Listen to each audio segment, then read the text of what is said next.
Hello students, welcome back to channel study Milan. और आपकी unit 3 चल रही है, periodic properties of atom, BSc first semester chemistry की आपको करा रहा हूँ। लेक्चर 4 है। इससे पहले के लेक्चर्स और आपने यूनिट्स नहीं देखे तो डिस्क्रिप्शन में लिंक है, प्लस आपको प्लेस में जाके भी चेकआउट मिल जाएगा, वरना आप यूनिट का नाम लिख के यूनिट लिख के आगे स्टडी में लिख दीजिए, आपको मिल जाएगा। ठीक है, तो आपने हमारा चैनल सब्सक्राइब नहीं किया, सब्सक्राइब कर दें, क्योंकि बहुत ज़्यादा इंपॉर्टेंट वीडियोज़ आपको यहाँ से प्रोवाइड की जाती हैं। तो आज बहुत इंपॉर्टेंट जो टॉपिक है आवर्त सारणी में आयनन ऊर्जा का परिवर्तन, आयनन ऊर्जा और आयनन विभव के बारे में मैंने आपको ऑलरेडी क्लियर करा दिया है। ठीक है, जो आपने प्रीवियस वीडियोस देखे होंगे उसमें आपको समझ में आ गया होगा कि मैंने आपको आयनन विभव और आयनन ऊर्जा के बारे में समझाया था। तो आवर्त सारणी में आयनन ऊर्जा के परिवर्तन को किस प्रकार हम जो है स्पष्ट कर सकते हैं उसके बारे में आज हम डिस्कस करेंगे। तो पहला हमारा पॉइंट आवर्त में परिवर्तन। देखो, आवर्त के बारे में पूरा आवर्त होता है आपका, ग्रुप्स होते हैं, पीरियड्स और सबके बारे में मैंने आपको क्लियर करा दिया lecture 1, 2, second, first, second, third में 4 लेक्चर की बात करते हैं। तो किसी आवर्त में बाएं से दाएं जाने पर जब आपने पीरियड्स पढ़ेंगे, फर्स्ट, सेकंड, थर्ड, 4, 5, 6, 7 होते हैं, और आपके जो ग्रुप्स होते हैं first day, second day, third day, fourth day, fifth day, six day, seventh day, ठीक है, ऐसा आपने पढ़े होंगे। तो किसी आवर्त में बाएं से दाएं जाने पर परमाणु क्रमांक बढ़ने के साथ साथ, देखो जब मान लो आप फर्स्ट सेकंड की बात कर रहे हैं तो आप जाते हैं एल लिथियम हो गया, बेरिलियम हो गया, बोरॉन हो गया, कार्बन हो गया। मतलब हल्का सा आपको एक स्ट्रक्चर बना के दिखाता हूँ। मान लीजिए ये आपकी इस टाइप से आवर्त सारणी होती है हमारी। ठीक है, ये आपका एस होता है, ठीक है, ये आपका डी होता है, ये आपका पी होता है, ठीक है, ये आपका नीचे एफ होता है। तो मान लो इस first, two, second, third, fourth इस टाइप से होते हैं, और आपका first day, second day, third day, fourth day आपका यहाँ पर होता है। तो अगर आप दाएं से बाएं मतलब इधर जाते हैं तो आपका क्या परमाणु क्रमांक बढ़ने के साथ साथ आयनन ऊर्जा का मान बढ़ता जाता है। जैसे हम सेकंड पीरियड की बात कर रहे हैं, LiVe VCNO F, मतलब lithium, beryllium, boron, carbon, nitrogen, oxygen और फ्लोरीन।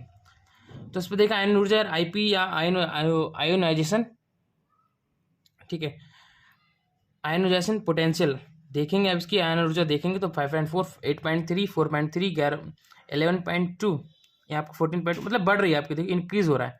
ठीक है, यहाँ पर आपकी इंक्रीज होती जा रही है, लेकिन यहाँ पे कुछ भी आपको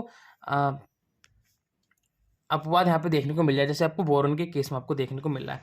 तो किसी आवर्त में बाएं से दाएं जाने पर हम कह सकते हैं कि परमाणु क्रमांक बढ़ने के साथ साथ आयन ऊर्जा का मान भी बढ़ता है। क्योंकि इसका रीजन समझेंगे, उसका अपवाद समझेंगे क्या है।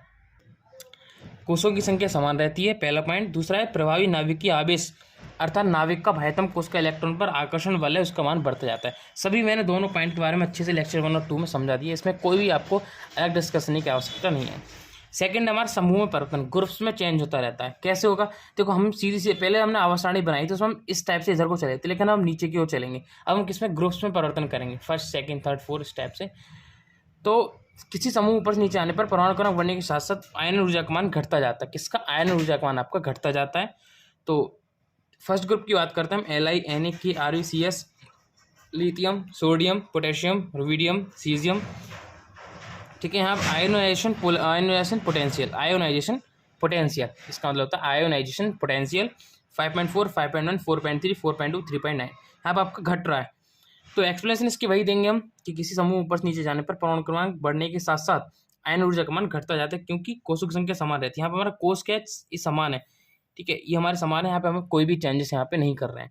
दूसरा हमारा क्या होता है कि प्रभावी नाभिक आकर्षण बल है हमारा, उसके इलेक्ट्रॉन बल का मान घटता जाता है। तो वो आकर्षण कब बढ़ता जाएगा? जब हम बाएं से दाएं चलेंगे तब आकर्षण बढ़ता है, क्योंकि आप किसी नाभिक से दूर जा रहे हैं। जितना दूर जाएंगे आपको आकर्षण क्या है उतना ही पास में आपको होता रहेगा। लेकिन यहाँ पर आप एक ही ग्रुप की बात कर रहे हैं, तो आपका जो आकर्षण बल है वो नाभिक से कितना है? पास में ही है। तो आपका आकर्षण बल क्या घटता जाएगा जैसे आप नीचे की ओर चलते रहेंगे, आगे बढ़ते जाएंगे। ठीक है, फिर हमारा आयनन ऊर्जा के परिवर्तन के अपवाद। अब देखो, जो अपवाद है ना, जैसा बोलने में था उसी बारे में समझेंगे। सामान्य नियम के अनुसार किसी आवर्त में बाएं से दाएं जाने में परमाणु क्रमांक बढ़ने के साथ साथ आयन ऊर्जा का मान बढ़ता जाता है, जबकि समूह ऊपर से नीचे जाने पर आयन ऊर्जा का मान घटता जाती है। तो हमने अभी यहाँ पे कंफर्म कर लिया सब चीज़। आयन ऊर्जा आयन क्या होता है मैंने और प्रीवियस लेक्चर में आपको क्लियर करा दिया। तो फर्स्ट पॉइंट है कि द्वितीय आवर्त में बोरोन का आयन विभव B से कम होता है तथा N का आयन विभव O से अधिक होता है। हमने वहाँ भी चेंज देखा था बोरोन का। ठीक है, और ये हमारा अपवाद है ऑक्सीजन के केस में। क्या है? अपवाद है।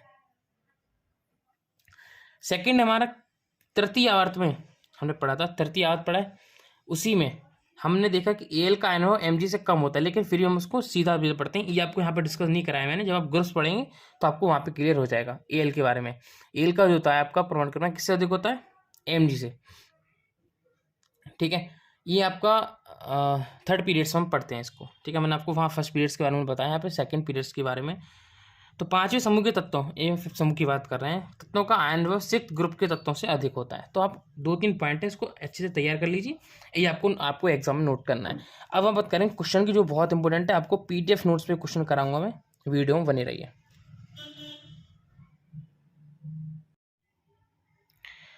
ओके, तो अब हम जो क्वेश्चन है बहुत इंपॉर्टेंट है, उसकी हम बात करने वाले, इसको आप बिल्कुल मिस मत कीजिए। क्वेश्चन हमारा कि क्या कारण है कि वी का मतलब वी का बोरोन का आयन विभव वी से कम होता है। ठीक है, अब इसमें हम करेंगे क्या, वी तथा वी का इलेक्ट्रॉन विन्यास हम पढ़ेंगे यहाँ पे। तो हमारा इलेक्ट्रॉन विन्यास क्या होता है, 1s2 और 5b का होता है 1s2 2p1। ठीक है, अब हम नीचे देखेंगे वी तथा वी के इलेक्ट्रॉन विन्यास स्पष्ट है कि वी तथा बी ई तथा वाह्यतम 2s कक्षा का पूरा भरा है, जबकि बी का वाह्यतम 2p कक्षा का पूरा भरा नहीं है, जिसके कारण वी की तुलना में अधिक स्थायी होगा। देखो यहाँ पे देखेंगे 4b का जो है आपका फारी इलेक्ट्रॉन विन्यास, वो आपका फुल्ली फुलफिल्ड है। देखो यहाँ पर हमारी पूरी कक्षा भरी हुई है, लेकिन यहाँ पर हमारी आधी भरी हुई है, तो हमारा स्थायी कौन सा हो गया, बी ज़्यादा स्थायी हो गया, तो बी की तुलना में स्थायी होगा, अतः वी से इलेक्ट्रॉन निकालने के लिए अधिक ऊर्जा की आवश्यकता होगी। सामान्य मुख्य क्वांटम संख्या के लिए एसपीडीएफ कक्षक से इलेक्ट्रॉन को निकालने के लिए आवश्यक ऊर्जा का क्रम हमारा होता है, पहले एस से निकलेगा, फिर पीडीएफ मतलब एफ से बहुत जल्दी निकल सकता है, डी से नहीं निकल सकता, मतलब सबसे कठिन हमें जो इलेक्ट्रॉन निकालने के लिए होता है वो हमारा एस होता है, एस से हम बहुत आसानी से इलेक्ट्रॉन नहीं निकाल सकते। इस प्रकार वी से अंतिम इलेक्ट्रॉन 2s कक्षक में और वी से अंतिम इलेक्ट्रॉन 2p कक्षक से निकलता है। एक कारण है कि वी का आयन विभव बी से कम होता है। क्या कारण है, कुछ नेक्स्ट हमारा क्या कारण है, यहाँ से हमारा नेक्स्ट क्वेश्चन हो जाएगा ये वाला। ठीक है, यहाँ से हमारा नेक्स्ट क्वेश्चन है, ये देखिए यहाँ से कि क्या कारण है कि एन का आयन विभव ओ से अधिक होता है, एन तथा ओ के इलेक्ट्रॉन विन्यास निम्न होता है। देखो हम यहाँ से आंसर लिखेंगे, हमने पहले एन के इलेक्ट्रॉन विन्यास लिखा, फिर ओ का लिखा, दोनों लिखा, हमें यहाँ पे लिख रहा है 2p4, यहाँ पर हमारा 2p3 है। हमें देखना होता है बाहरी कोष की संख्या के बारे में। तो एन तथा ओ के नाइट्रोजन तथा ऑक्सीजन के इलेक्ट्रॉन विन्यास स्पष्ट है कि एन की वाह्यतम कक्षक 2p आधी भरी है 3 इलेक्ट्रॉन है, जबकि ओ की वाह्यतम कक्षक 2p कक्षक 4 इलेक्ट्रॉन है। हम जानते हैं कि वे कक्षक जो आधी या पूरी भरी होती हैं अन्य कक्षों की तुलना में अतिरिक्त स्थायित्व रखती हैं, अतः एन केवल नाइट्रोजन के वाह्यतम 2p कक्षक से इलेक्ट्रॉन निकालने के लिए ओ के वाह्यतम या 2p कक्षक से अधिक ऊर्जा की आवश्यकता होगी। यही कारण है कि एन का आयन ओ से अधिक होता है। अब बात करेंगे नेक्स्ट क्वेश्चन की, यही इस टाइप के बहुत छोटे छोटे क्वेश्चन जो बहुत इंपॉर्टेंट आपको आने हैं।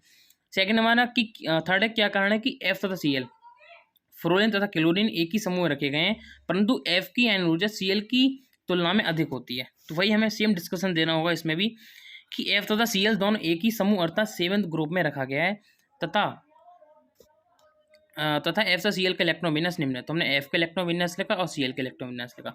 ये सब इलेक्ट्रॉन विन्यास मैंने यूनिट फर्स्ट में आपको बहुत अच्छे से सिखाया था।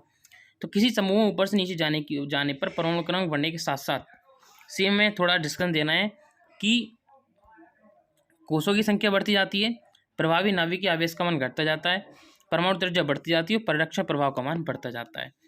यही कारण है कि एफ तथा सी एल एक ही समूह में रखे गए हैं। नेक्स्ट क्वेश्चन हमारा सेम है, कोई दिक्कत नहीं है। क्या कारण है कि द्वितीय आयनन विभव का मान प्रथम आयनन विभव से कम होता है। ठीक है, द्वितीय आयनन विभव का मान या प्रथम आयनन विभव, तो जब किसी उदासीन गैसीय परमाणु के वाह्यतम कोष में से पहला इलेक्ट्रॉन निकाला जाता है तो आवश्यक विभव को प्रथम आयनन विभव कहते हैं। तो ये मैंने जो आपकी आयनन विभव क्या है, द्वितीय आयनन विभव, प्रथम आयनन विभव, इसके बारे में समझा दिया था लेक्चर सेकंड में। तो Mg+ हमने आयोनाइजेशन पोटेंशियल इसका 1 होता है, तो M+ इलेक्ट्रॉन आ गया आपका। ठीक है, Mg को हम तोड़ेंगे आयोनाइजेशन पोटेंशियल में, तब का Mg+ इलेक्ट्रॉन नाम के निकल गया। तो जब परमाणु के वाह्यतम कोष में से पहला इलेक्ट्रॉन निकालते हैं तो वह धनायन में परिवर्तित हो जाता है और दूसरा इलेक्ट्रॉन निकालने के लिए जितने विभव की आवश्यकता होती है उसे द्वितीय आयनन विभव कहते हैं। तो समझ आगे क्लियर हो गया कि द्वितीय आयनन विभव प्रथम आयनन विभव किसे कहते हैं।